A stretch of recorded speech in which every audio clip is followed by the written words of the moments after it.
From the New York Times, I'm Michael Barbaro. This is The Daily.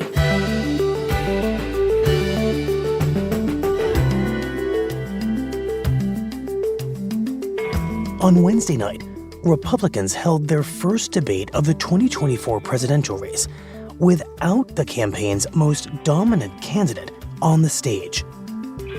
Today, Maggie Haberman on which candidates broke through, which faded into the background, and how the debate might influence the rest of the race.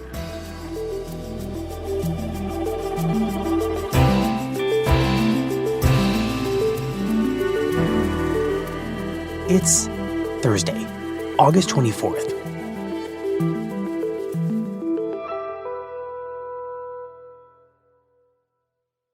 Maggie, thank you for being here. Thank you for being on time. I don't get thanked for that very often, so I'm very happy to have it be. We said we'd start at midnight, and it's only 12:23. That is so true. That is so on time in our world. Yes, it is. It definitely is. So, Maggie, the backdrop to this debate has been all this drama around whether Donald Trump would participate. He did not participate. Can you briefly, based on the reporting you have done, explain why he chose not to show up? So basically, Michael, from his perspective and his aide's perspective, why would he debate? That was their question. Trump has literally said that himself repeatedly, and they have made that point for many, many weeks now, going back to the spring. What do they mean? Why not debate? Because it was not in his interests as the frontrunner by a wide margin in the Republican primary to be on stage with people who are polling so much lower, in some cases really in low single digits. In their minds, it could only hurt him. It could take the shine off of him. It could allow someone else to shine, to have a moment at his expense. And on top of that, he has this long-running feud with the network that hosted the debate, Fox News, who he complains bitterly has treated him poorly, despite the fact that he got a number of solicitations from the network's hosts on air, encouraging him to show up. Privately, two network executives went and met with him at dinner with him at his club in Bedminster. The Republican National Committee chairwoman, Ronna McDaniel, also made a pilgrimage there. None of it worked. And so despite all of these solicitations, he said no. And instead, he decided to do a counter-programming competing event with a former Fox News host, Tucker Carlson. Right, just to stick the knife in, it seems. Trump's not only not going to do the Fox News primetime debate, he's going to do an interview with a fired former Fox star, Tucker Carlson. Exactly. And right off the bat in that interview with Tucker Carlson, Trump said, why would I go to a place where I'm just going to get harassed all night long? Mm-hmm. And it feels like Trump's absence created a real dilemma for everyone who ultimately did decide to participate in the debate. And the dilemma was, should they focus their attention on Trump and attack him, even though he's not there, given just how far ahead he is in the polls, or should they focus their fire on each other, those in the room, and therefore perhaps improve their own standing in the poll, since, with the exception of Ron DeSantis, governor of Florida, they're all so far back? That was the question, and the answer came really fast once the debate started.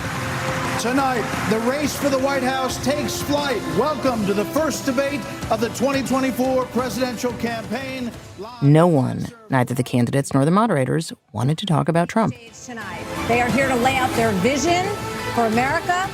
And so instead, the moderators tried right out of the gate steering the conversation toward issues. More than 65% of Americans say the country is headed in the wrong direction. And here's the reality. They all ended up using it as a moment to give an opening statement, although the moderators had asked them not to do that.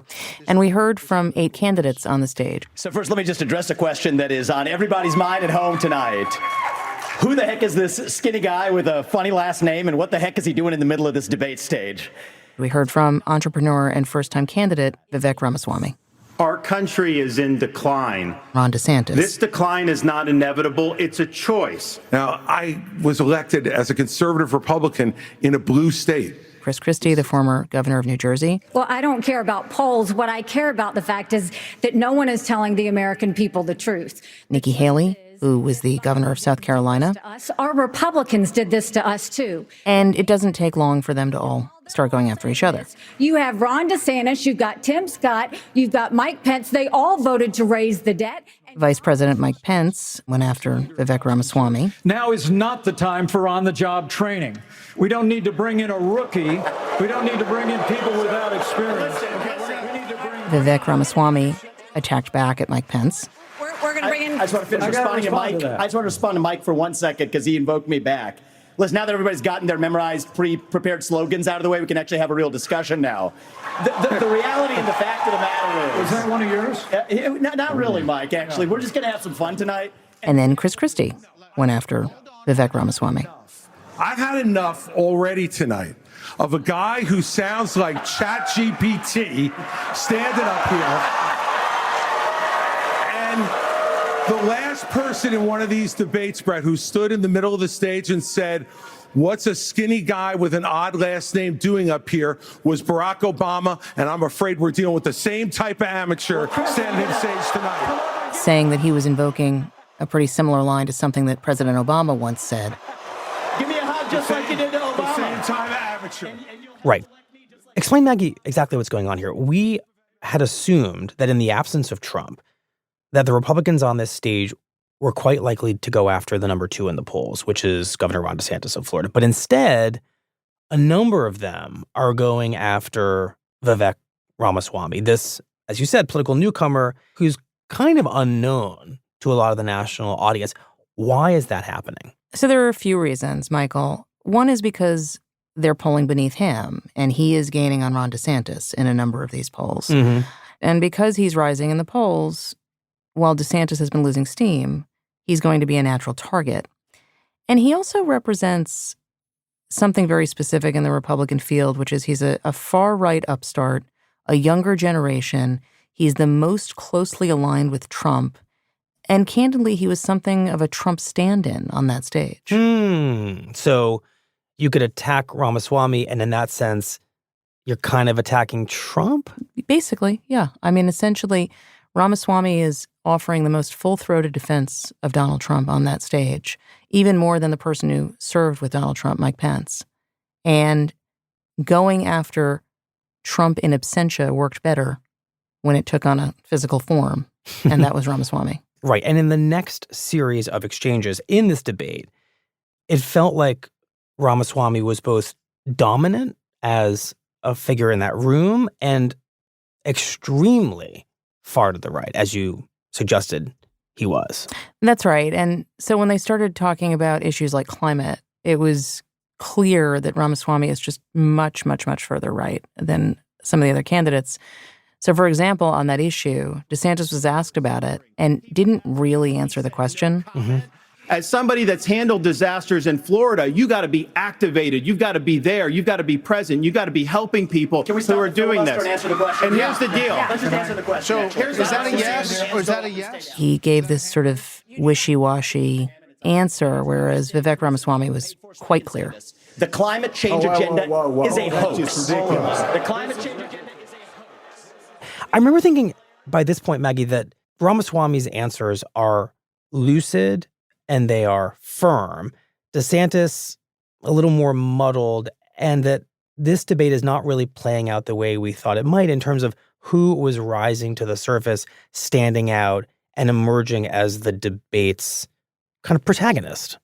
Yeah, Vivek Ramaswamy had a dominant night. He just did. And DeSantis had much less of a memorable one. He was less interested in standing out. He seemed as if he was basically just trying to survive. And Vivek Ramaswamy was trying to create memorable moments. Right. Soon enough, we're at the end of the first half of the debate. And everyone has successfully steered clear of Trump. You know, the moderators are asking big, smart questions about important issues. Everyone's behaving as if this were a conventional Republican primary, a pre-Trump Republican primary, but it's not. He's a candidate. He wasn't on stage. He's in the race, and this primary will be about Trump, and yet no one's talking about Trump. He's conspicuously absent from it. Right. It was almost like the moderators and the candidates were acting as if the Trump administration and the crazy events at the end never happened, and that this campaign really is actually focused on issues like climate change, as opposed to reflecting on one man. And it's really slightly untethered to the reality of what this campaign has been about so far. And it did feel like, okay, so when is what happened in 2020 and on January 6, 2021, when is this going to come up? But it becomes clear that in the second half of the debate, this is going to come up. Right now, you are looking live at Fulton County Jail, where former President Donald Trump will be processed tomorrow. So next, the candidates will have an opportunity to talk about the coming trials of Donald Trump. We'll be right back.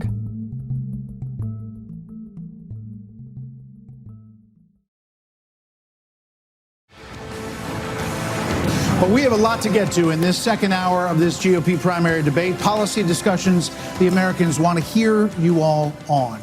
China, Ukraine, immigration, education. But we are going to take a brief moment and talk about the elephant not in the room. Former President Trump has been indicted in 4 different states on 91 counts. He will be processed. So eventually, the debate does, in fact, turn to Donald Trump and to the events of 2020 and even to January 6th. Yes, thanks to the moderators. Would you still support him as your party's choice? Please raise your hand if you would.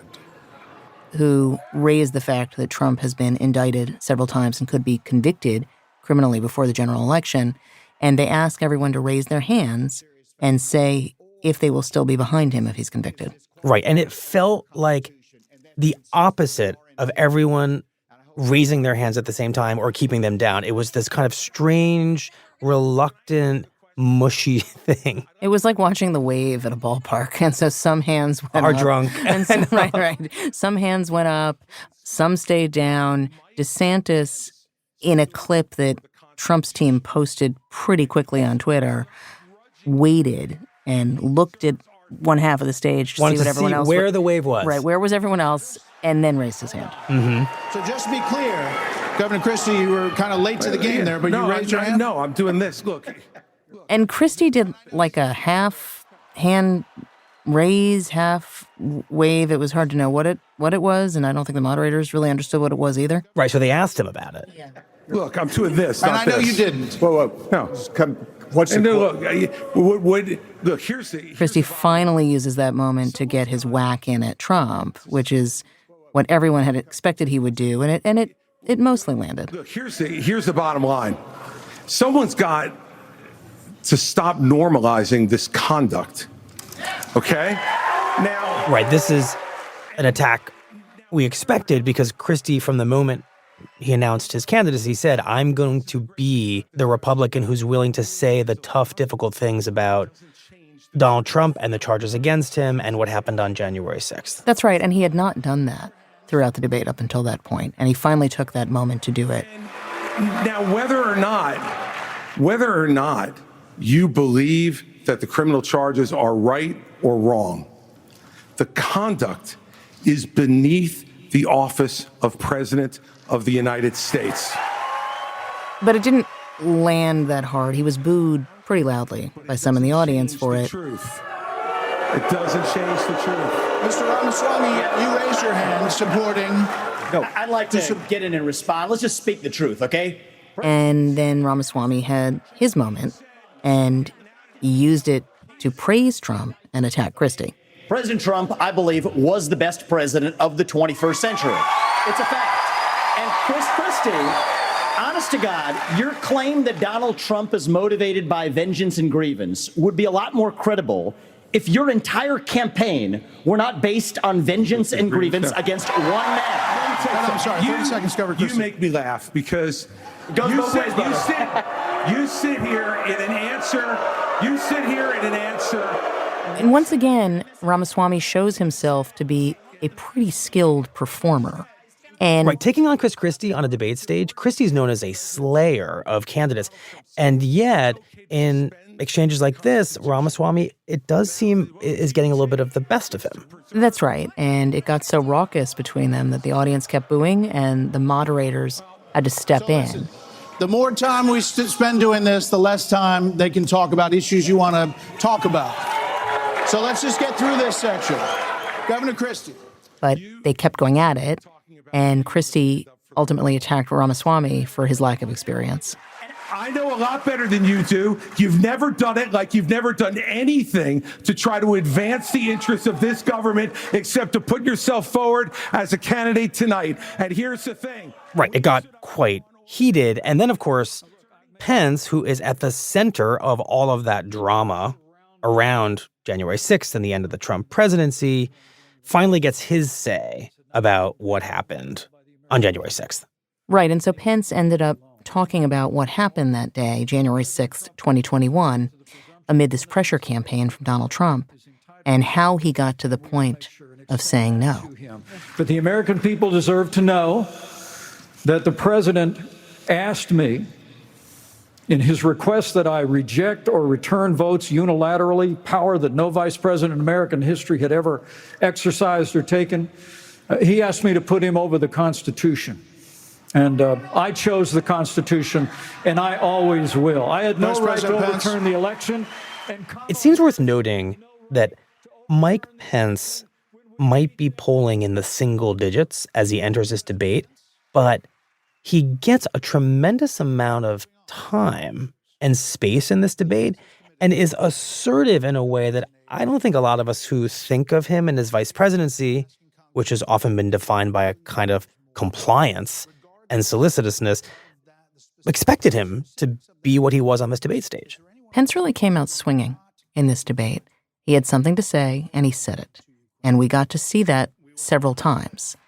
And so the others on stage were asked about Pence's actions to rebuff Trump and how he went ahead and certified the 2020 election. Mm-hmm.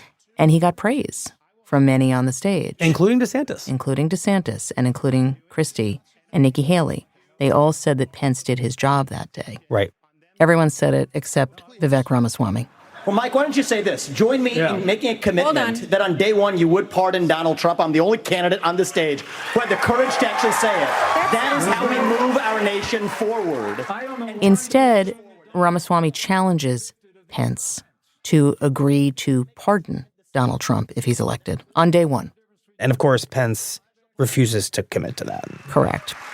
Now we are moving on to other issues.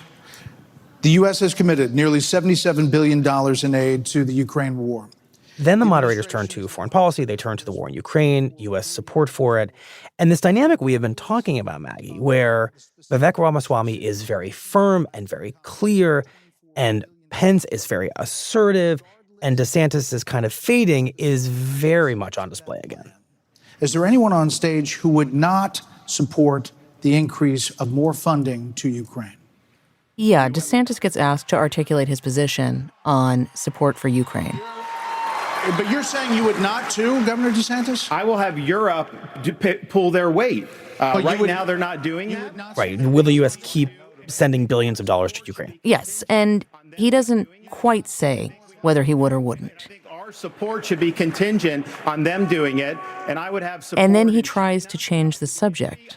I'm not going to send troops to Ukraine, but I am going to send them to our southern border. When these drug pushers are bringing... But then Ramaswamy, by contrast, gave a very clear answer. Mr. Ramaswamy, you would not support an increase of funding to Ukraine? I would not. And I think that this is disastrous. No more U.S. funding to Ukraine. Right. Ukraine is not a priority for the United States of America. And this leads everyone to pile on Ramaswamy. Anybody that thinks that we can't solve the problems here in the United States and be the leader of the free world has a pretty small view of the greatest nation on earth. That is incorrect. We can do both, Vivek. Pence gives his position and attacks Ramaswamy again. Haley does the same. The false lies of a professional politician. There you have it. Under your watch, so you the will reality make America less safe. You have no foreign policy experience, and it shows. And you know what? It shows. Foreign policy experience that you... And the pattern where Ramaswamy is just a clear target, and again taking positions that align pretty cleanly with Donald Trump's, continues.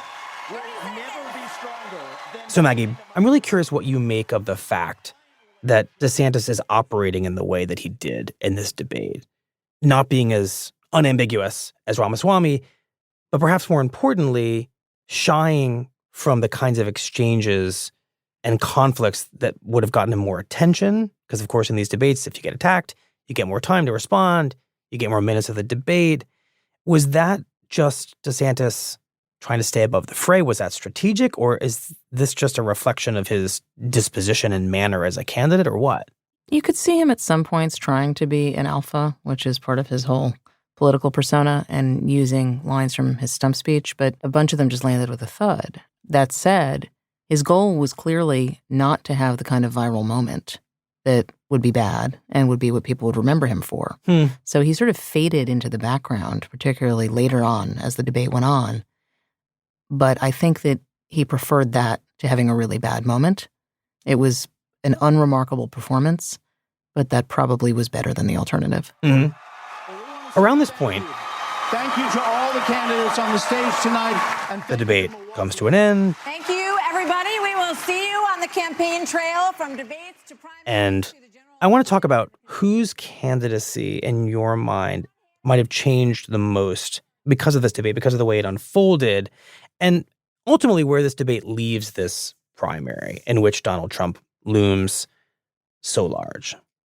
There were two people who had standout performances, and one was Ramaswamy. His star definitely rose. He left the debate in a better position than he went into it, which is generally what candidates want. Right, and which might lead to a rise in fundraising and attention, perhaps even polling. Who knows how long that lasts, but this was that kind of moment. It's only a help to him as we head into the months before Iowa. The other person who had a standout night was Mike Pence. He was surprising. He was a guy who has been struggling in the polls and who is not known as a strong presence in the Trump administration, but he showed that he was a good debater and something of an adult in the room. Nikki Haley had a decent night, but she was delivering a general election message in a primary. I don't know how much that helps her. Meaning her positions were ultimately just too far to the left of the Republican primary electorate. Yes, and delivering a message that this Republican primary electorate isn't that interested in. Chris Christie will continue on because he has an audience for what he's saying, but most of the rest of the candidates are going to struggle in the coming months.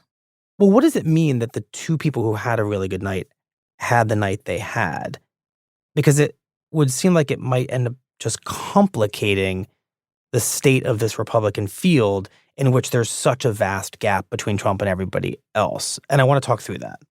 This debate did very little to clarify anything, Michael, especially because the two people who had standout performances represent, in one case, Mike Pence's the historic version of conservatism, and Vivek Ramaswamy, who's trying to represent Trumpism and the future of the party. Right. And so what does it mean if, let's say, both of them benefit from this moment? It means the party is still figuring out what it might be in a post-Trump world. But it's not a post-Trump world. There is no post-Trump world yet. As long as there are multiple people battling it out underneath Donald Trump is going to do well. And this is not a debate that did much to eliminate a ton of people. Now, they all, if they qualify, get to do it again in September. But this is not going to do much to change the trajectory of a race where Donald Trump is so far ahead. So, Maggie, back to where we began. Did this debate and the way it played out and the infighting among the people on that stage tonight, did it validate Trump's decision not to show up at the debate? Do they think it validated it? Yeah, I got a message from Chris LaCivita, one of Trump's top advisors, toward the end of the debate saying that his decision to skip it was validated within the first 30 minutes of the debate. People might disagree, but it's hard to argue that he made any kind of tactical error by not showing, at least as best as we can tell right now. Because if he'd been there, there wouldn't be this muddling of things. There would just be Trump the piñata.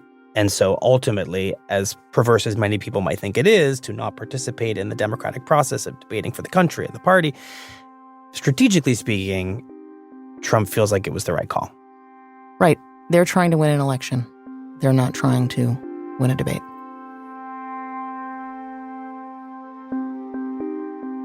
Well, Maggie, thank you very much. Thank you, Michael. Have a good rest of your morning. And you.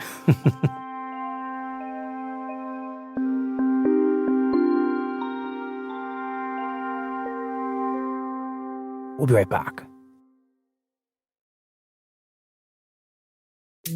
Here's what else you need to know today. Yevgeny Prigozhin, the founder of the mercenary group that staged a brief rebellion against Russia's military leadership this summer, was listed as a passenger on a plane that crashed on Wednesday, killing all 10 people aboard. Little information is known about the cause of the crash or whether Prigozhin was in fact on the plane, but it immediately raised the question of whether Putin or his allies had sought to take out Prigozhin, who posed the greatest threat to Putin's leadership in decades.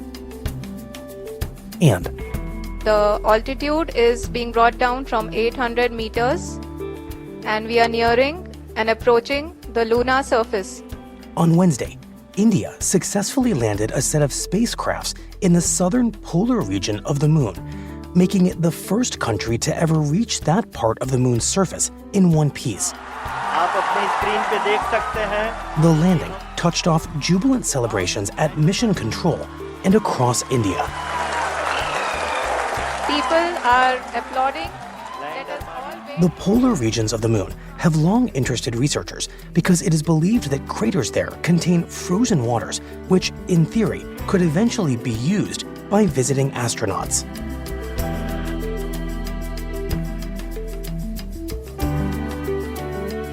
Today's episode was produced by Rachel Quester, Carlos Prieto, and Mary Wilson, with help from Summer Tamad and Rob Zibko. It was edited by Paige Cowett, contains original music by Marian Lozano, and was engineered by Chris Wood. Our theme music is by Jim Brunberg and Ben Landsberg of Wonderly.